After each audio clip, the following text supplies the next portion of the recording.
हाँ तो प्यारे बच्चों, एक बार फिर सभी का स्वागत करता हूं मैं, आपका भाई, आपका शिक्षक, उत्तर प्रदेश के सबसे विश्वसनीय चैनल, उत्तर प्रदेश के विश्वसनीय platform UP board Hindi medium Vidyagul पर। प्यारे बच्चों, आज एक बार फिर से अपने ऑफिस से ही लाइव हूं और ऑफिस में एक बार फिर से आपका प्रेम चलकर आया है जौनपुर जनपद से।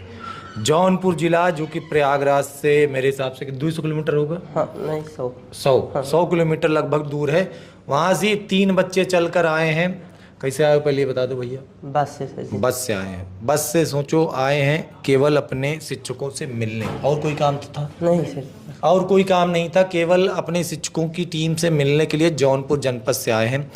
प्यारे बच्चों, इन बच्चों के इंटरव्यू डालने का एक बहुत बड़ा कारण है कि इनसे जो बात हुई मेरी ऑफिस में, तो उसमें एक बहुत बड़ा मैसेज आ रहा था कि इन बच्चों को ठगा गया, ऑफलाइन में ठगा गया और जम के ठगा गया। कैसे कैसे ठगा गया अभी आप सब सुनोगे, तो ध्यान से सुनिएगा। तो भैया तुम अपना नाम बता दो पहले। मेरा नाम शिवम कुमार यादव है। मैं उजडी जौनपुर मछली शहर से आया हूँ। मछली शहर से आए हो तुम भी? यार माइक दे दो, इनसे भी पूछ लेते हैं। तुम भी बता दो भैया कहाँ से हो। मेरा नाम शुभम कुमार यादव है। हाँ, उर्जी मछली शहर जौनपुर से आया हूँ। और भैया ये शिवम के भाई हैं। दोनों छोटे बड़े हो कि जुड़वा भाई? अच्छा, ये बड़े भाई हैं। बड़े भाई हैं, थोड़ा सा शांत स्वभाव के हैं, कम बोलते हैं, ठीक है। और इसके अलावा ये आए हैं। भैया आपका क्या नाम है? मेरा नाम प्रिंस सरोज है। अच्छा, ये प्रिंस हैं। ये भी सब लोग एक ही गांव के हो? हाँ। एक ही गांव के हो।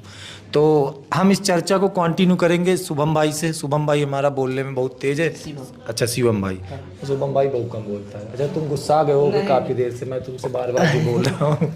तो प्यारे बच्चों, सबसे पहले शुरुआत करते हैं कि बेटा तुम लोग हमसे कब से पढ़ रहे हो? लास्ट नवंबर से नवंबर से पढ़ रहे हो। नवंबर के पहले क्या जानकारी नहीं थी हम लोग के बारे में? नवंबर के पहले जानकारी नहीं थी आपके बारे में। जानकारी भी नहीं थी, मोबाइल भी नहीं था। हाँ। अच्छा, नवंबर में मोबाइल आया? नहीं आया, अगस्त में, फिर उसके बाद धीरे धीरे। तो अच्छा, अगस्त में मोबाइल आ गया था। लेकिन उतना यूज नहीं था मोबाइल का। फिर बाद में आया ऑनलाइन। तो सबको मोबाइल अलग? अच्छा, तुम दोनों का मोबाइल अलग है कि एक मोबाइल है? नहीं, अलग अलग, उसका बाद में फिर आया। इसका अलग से मोबाइल है। हाँ, अच्छा, पहले- बाद में तुम लड़के लिए होगे ना मोबाइल। तो बेटा मोबाइल सबके पास आया अगस्त, नवंबर से इन लोगों को जानकारी हुई। तुम्हें भाई कब जानकारी हुई? नवंबर से? उसके पास मोबाइल अब भी नहीं है। अच्छा, उसके पास मोबाइल अब भी नहीं है। तो तुम इनके फोन से पढ़ते थे? हाँ, हमारे घर आता था। सही से बताओ, ऑनलाइन पढ़े लोग, पता है इंटरव्यू बहुत झूठा मानते हैं। नहीं सर, पता नहीं उनके 3 किलोमीटर से आता था हमारे घर पर पढ़ने। 3 किलोमीटर से इनके घर आते थे पढ़ने? हाँ, 8 बजे फिर शाम को जाता था। तो मोबाइल माइक ले लो भैया, थोड़ा माइक ऐसे लिए रखो। हाँ, हाँ, तो ये बताओ 3 किलोमीटर से इनके घर जाते थे पढ़ने? हाँ, डेली सुबह 7 बजे पहुँच जाते। तुम्हारे पास मोबाइल नहीं था? शाम को 8 बजे घर जाते थे। सोच लो भैया, संघर्ष भी जीवन है। असली संघर्ष तो ये लोग करते हैं। असली संघर्ष यूपी बोर्ड का बच्चा करता है। सोचो, बेचारा 3 किलोमीटर जाके अपने दोस्त के घर में दोस्त के मोबाइल से पढ़ाई करता था। तो रोज कितने घंटे पढ़ते थे ऑनलाइन? 7 बजे से पढ़ते थे, शाम को 8 बजे जाते थे घर। सुबह 7 बजे पहुंच जाते थे, रात के 8 बजे तक साथ में रह के पढ़ाई करते थे। अरे बहुत बढ़िया यार। तो मतलब एक मोबाइल से 3 लोग पढ़ते थे? हाँ, अरे बहुत संघर्ष है तीनों लोग बेटा। साथ में पढ़ते थे। बढ़िया। तो और एक नियम भी लगाए थे, जो सोएगा वो मार खाएगा। कौन मारता था? मतलब अगर ये सोता है तो हम दोनों मारते थे। कभी ऐसा नहीं हुआ कि मतलब तुम सो गए हो फिर दोनों जम के नहीं, मारे? वो मार खा जाते सब। अच्छा, सब मार खा जाते थे। भैया ये एक नियम था कि जो सोएगा वो मार खाएगा। ये बड़ी अच्छी चीज़ है। देखो, कंपटीशन बहुत अच्छी चीज़ है। मुझसे कई बार बच्चे क्लास पूछते रहते हैं कि सर कौन सी बेस्ट बुक है। बेस्ट बुक से बड़ा बेस्ट दोस्त होता है। ये 3 लोग जो दोस्ती में पढ़ रहे थे, एक कंपटीशन था कि जो सोएगा वो मार खाएगा। तो बेटा ये सब अच्छे दोस्त बनाओ, अच्छे दोस्तों के साथ पढ़ो। तो भैया ऑफलाइन पढ़ते थे उसके पहले? नवंबर के पहले ऑफलाइन पूरी तरीके से? तो ऑफलाइन में क्या रहा तुम्हारा एक्सपीरियंस? ऑफलाइन में सर सही से पढ़ाते नहीं थे। मम्मी पापा को बोलते थे तुम्हारा बच्चा लापरवाही कर रहा है। तो मम्मी पापा तुम्हें कूट देते थे? हाँ सर, मतलब मारते तो नहीं थे मगर बोलते थे तुम खराब हो रहे हो, स्कूल नहीं जाते, कोचिंग नहीं अच्छा, जाते। किस स्कूल वाले टीचर ही पढ़ाते थे कि बाहर के टीचर थे? नहीं, बाहर टीचर थे। तो वो माता पिता से शिकायत करते थे हाँ, कि आपको बच्चा पढ़ उनको नहीं मतलब रहा? आकर्षित कर लेते थे। अच्छा, और तुम्हें नहीं आकर्षित कर पाते नहीं थे? नहीं, ज्यादा आकर्षित करते थे। भैया इन्हें आकर्षित नहीं कर पाते थे, माता पिता को ज़्यादा आकर्षित करते थे। ठीक है, आवाज़ मेरे हिसाब से सबकी आ रही होगी प्यारे बच्चों, आप सबको। तो भले माइक उस बच्चे के पास है, मेरा माइक इनके पास ही मान के चलो। तो माता पिता को आकर्षित करते थे किस लिए? ताकि तुम लोग उनके पास पढ़ो। हाँ सही बताओ। बच्चे लेने के लिए करते थे और वो घर पर डेली आते थे। रोज घर पे आते थे हाँ। टीचर और तो बोलते थे पढ़ाने के अलावा उनके पास बड़ा काम रहा होगा कि तुम्हारे हाँ घर सर जी, बस सही क्लास नहीं चली, बस फिजिक्स हम लोग बहुत बढ़िया से पढ़े थे ऑफलाइन में। अच्छा, और बाकी हाँ, इंग्लिश तो physics पढ़े ही भी रहा, नहीं थे, physics नवंबर पढ़ा तक जनवरी तक के क्या टीचर क्या नहीं, विषय पढ़ाए जाते हैं ऑफलाइन तुम्हारे यहाँ? सर इंग्लिश तो चली ही नहीं, इंग्लिश चली नहीं, पूरा टीचर ही साल नहीं थे। हिंदी पूरा साथ और हिंदी भी नहीं चली, हिंदी के भी टीचर नहीं थे, और फिजिक्स बस सही सबसे पढ़ाए। बड़ी बढ़िया बात चला। बोला बेटा, इंग्लिश और हिंदी का तो कोई मतलब है, तवज्जो ही हाँ। नहीं दी जाती है ऑफलाइन में।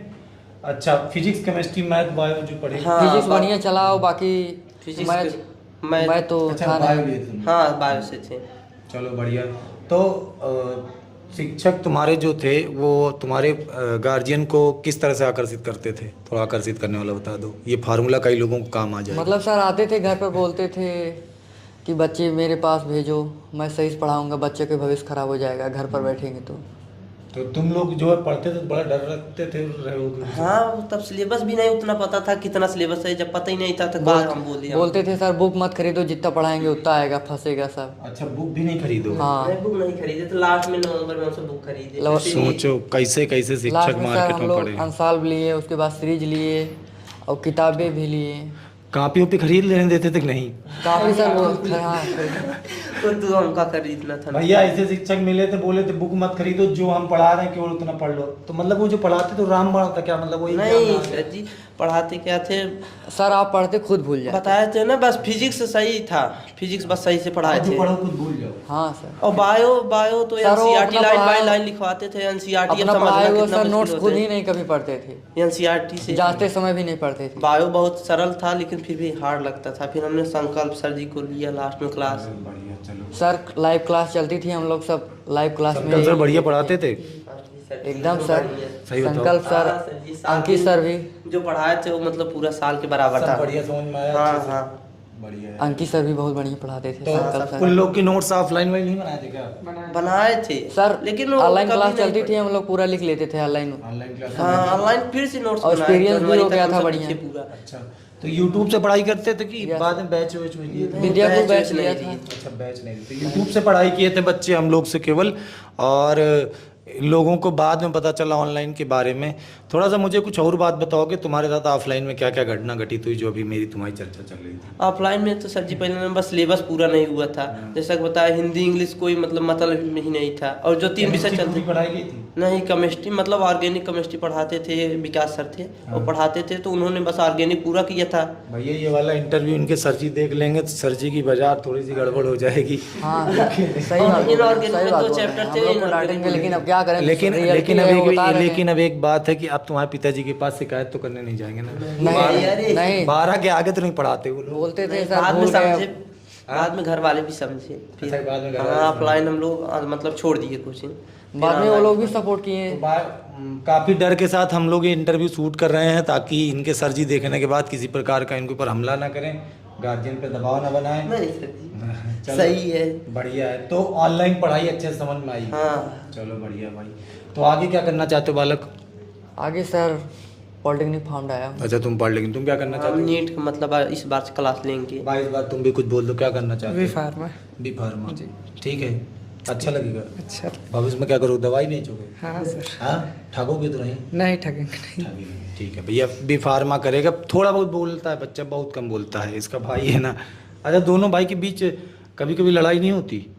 होती थी सर। हाँ अब नहीं होती है? नहीं, हाँ। अब मतलब उतना कोई काम नहीं रहता, उतने से काम रहता है, हम अपने काम। पिताजी क्या करते हैं आप लोग के? सब किसान। किसान है। किसानी करते हैं। पिताजी के साथ काम कराते हो हाँ और पढ़ाई भी साथ में? पढ़ाई एक तो करते खेत भी ज़्यादा रहता है, 5-7 बीघा खेत, उसके बाद तो काम काम लगा के रहता साथ है। साथ अपनी पढ़ाई मैनेज हो जाती है? Yes sir. बहुत अच्छी बात है। जैसे सर अगर दिन को काम करते थे, पूरी रात मतलब अपना रेगुलर करते थे। बढ़िया यार। ठीक है, सोचो घर के पिताजी के साथ काम कराना, उसके बाद ये संघर्ष भरी जी कहानी ऑफलाइन वाली, ये बढ़िया संघर्ष है भैया। मेरा उत्तर प्रदेश के हर शिक्षक से विनम्र अनुरोध है इस वीडियो के माध्यम से कि अगर आप वीडियो देख रहे हैं तो आप लोग अच्छा कर रहे हैं, मतलब ऑफलाइन जहाँ भी हैं आप पढ़ा रहे हैं, अच्छा कर रहे हैं।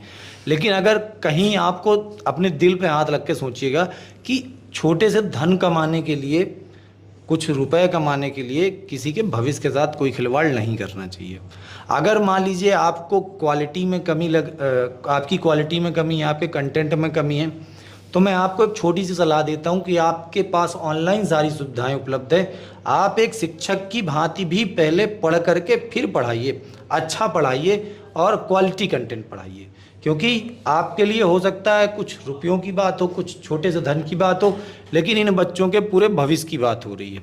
अगर आपने इनके साथ आज अच्छा नहीं किया तो इनका तो भविष्य खराब हो जाएगा। तो भैया इसलिए पढ़ के पढ़ाइए। अच्छा, तुम्हें क्या लगता है, अगर टीचर चाहें तो पढ़कर पढ़ाएं तो अच्छा पढ़ा सकते हैं? जी सर जी। Yes sir. फिजिक्स में एक करते थे हमारे पिंटू सर सर जी, पूरा मतलब वो सर मेहनत कभी करके कभी पढ़ाते ऐसा थे। लगता ही नहीं था आज सर पढ़ के आए हैं घर पर। अच्छा, वो मेहनत करके आते थे। हाँ, पीके सर मेहनत करते आते और थे। बाकी सर, बाकी टीचर कभी पढ़ के ही नहीं आते, बोलते थे मैं भैया एक सब जानता शिक्षक को हूँ। जीवन भर पढ़ना चाहिए। तुम्हें बालक बताऊं, आज भी हम लोग भी बोलते थे क्लास सर। लेते हैं, लेकिन क्लास के पीछे हमारी 2-3 घंटे की मेहनत लगी होती है। तुम यहाँ पे आए हो ऑफिस, आज ये जो इंटरव्यू हो रहा है तुम देख रहे हो, ये जो है चैम्बर है हमारे संकल्प सर का, और पीछे किताबों का एक ढेर दिख रहा होगा।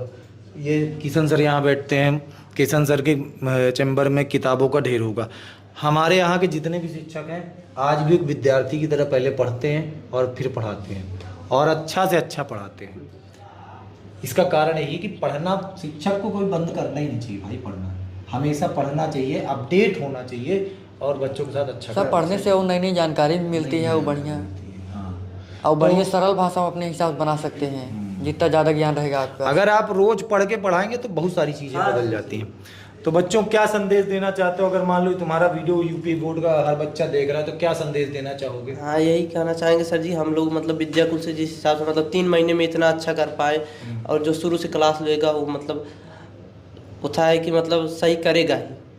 एक भी नंबर उसका नहीं कर सकता, मैं मेरी पक्का? गारंटी है। हाँ, पक्का मेरी सर। गारंटी सही है। बताओ। तो तुम्हारे गांव के आसपास के जो लड़के उनको बताए, जो लड़के हैं सर उनको करवाए सर बोलते हैं मुझको लड़के दो, और लड़के को देने के बजाय बोलता हूँ कि ऑनलाइन क्लास ले लो, नहीं फंस हम जाओ। लोग सबको यही बताते हैं, ऑनलाइन क्लास लीजिए। ऑनलाइन। हाँ, ऑफलाइन आप ऑनलाइन से। अच्छा, तुम्हारे गांव तरफ बच्चे पढ़ते हैं, ऑनलाइन क्लास करते हैं? हाँ या सर करते हैं, पढ़ते लेकिन हैं। बहुत कम। मतलब सर वो लोग जैसे क्या कारण होता है कम पढ़ाई, मतलब ऑनलाइन पे? ऑनलाइन पे मतलब किसी को उतना जानकारी नहीं होती, ऑफलाइन में मतलब ऑनलाइन में सर बढ़िया पढ़ाते हैं, तो जो बढ़िया नहीं पढ़ने वाले रहेंगे तो जिनको मतलब मेहनत नहीं करना होता, ऑफलाइन मतलब बहुत से लड़के ऑफलाइन में मतलब जाते दूर हैं, जाने के अपना लिए मस्ती ऑफलाइन करते कोचिंग हैं, करते उसके हैं। बाद मस्ती करने के बाद घर चले जाते हैं तो ये बात है। 2 घंटे बाजार घूमने के लिए कितने जाते और हैं। मम्मी पापा को भी संतोष रहता सीरियस है। नहीं है वो बेचारे, हाँ, आप रगड़ रहे हैं अपना। हाँ तो भैया थोड़ा सीरियस हो जाओ यार, भविष्य की बात है मेरे दोस्त। पढ़ो, क्वालिटी चेक करो। सबसे बड़ी चीज़ है, देखो अपना सिलेबस निकालो। हम हर साल शुरुआत में कहते हैं अपने पूरे सिलेबस को निकालो, एक एक टॉपिक देखो कि क्या क्या मुझे पढ़ना है, और वो हर टॉपिक आपका टीचर कवर कर रहा है कि नहीं कर रहा है। तो इस तरीके से जब आप पढ़ाई करोगे तब आप जाके अच्छे अंक पाओगे। सही बात है भाई। Yes, sir. सिलेबस वगैरह ऑफलाइन में कभी बताया जाता था कि हाँ ये पढ़ना है? बताते थे, लेकिन उतना नहीं, और सिलेबस हम लोगों को पता भी नहीं सर था। किताब बोलते थे मत खरीदो, किताब मत खरीदो, अब किताब पढ़ो, हम लोग जो खरीदे भी पढ़ा नहीं रहे हैं थे उससे कोई। बाहर नहीं जाएगा। अच्छा उससे बाहर नहीं जाएगा। बड़े एक्सपीरियंसधारी थे यार, ऐसे शिक्षकों की हमें भी आवश्यकता है लगता है। जितना पढ़ा रहे उतना पढ़ लो, बस हो गया। तो प्यारे बच्चों, हमें बहुत अच्छा लगता है आप सभी जब चलकर ऑफिस आते हो, बहुत अगाध प्रेम मिलता है जब यूपी बोर्ड से चलने वाले बच्चे आज ऑफिस आते हैं। एक समय था कि हम लोग जा जा के बच्चों को घर घर जागरूक करते थे, और आज आप सबका प्रेम है। कभी जौनपुर ज़िले से, कभी मैनपुरी ज़िले से, कभी इटावा से, कभी कौशाम्बी से, कभी प्रयागराज से, हर जगह से बच्चे चलकर ऑफिस आते हैं। आप सबका भी आमंत्रण है, निमंत्रण है, कभी भी प्रयागराज की पावन धरती पर आना। तो प्यारे बच्चों, एक बार ऑफिस में मिलने ज़रूर आना। हमें भी बहुत कुछ सीखने को मिलता है आपसे। वो क्या होता है कि आप अपनी जब समस्या बताते हो कि वास्तव में ग्राउंड में ये समस्या है, तो उस समस्या के हिसाब से हम भी अपने आप को अपडेट करते हैं, उस हिसाब से अपने अंदर इम्प्लीमेंट करते हैं कि हम उन बच्चों तक पहुंच सकें, कैसे हमें पहुंचना है। एक बात बच्चों के इंटरव्यू से साफ समझ में आई है कि ऑफलाइन में इनके साथ इस तरीके से जालसाजी जो हुई है ये गलत हुआ है। तो ऑफलाइन के जितने शिक्षक हैं उनको ये मेरी वीडियो ज़रूर दिखाना कि बच्चों के साथ अन्याय ना करें, अच्छे से पढ़ाएं। दूसरी बात बेटा कि आप सब भी समझदार हो, क्वालिटी का विशेष ध्यान रख करके ही पढ़ाई करें, क्योंकि आपके भविष्य का मामला है। क्यों भाई, सही बात है ना? Yes sir. हाँ, तो प्यारे बच्चों, इन बच्चों को अभी अपने घर भी जाना है आज ही जाओगे? बस मिल जाएगी? 4:10 पे ट्रेन है। अच्छा ट्रेन से जा रहे हो? तो चलो भैया तुम लोग निकलो, फिर मिलते हैं कभी। जौनपुर आए तो घर में ज़रूर आएंगे, ठीक है? पक्का? चलो ठीक है। तो प्यारे बच्चों, आज की इंटरव्यू के लिए इतना ही। अपना ख्याल रखना, पढ़ाई लिखाई करते रहना। All the best.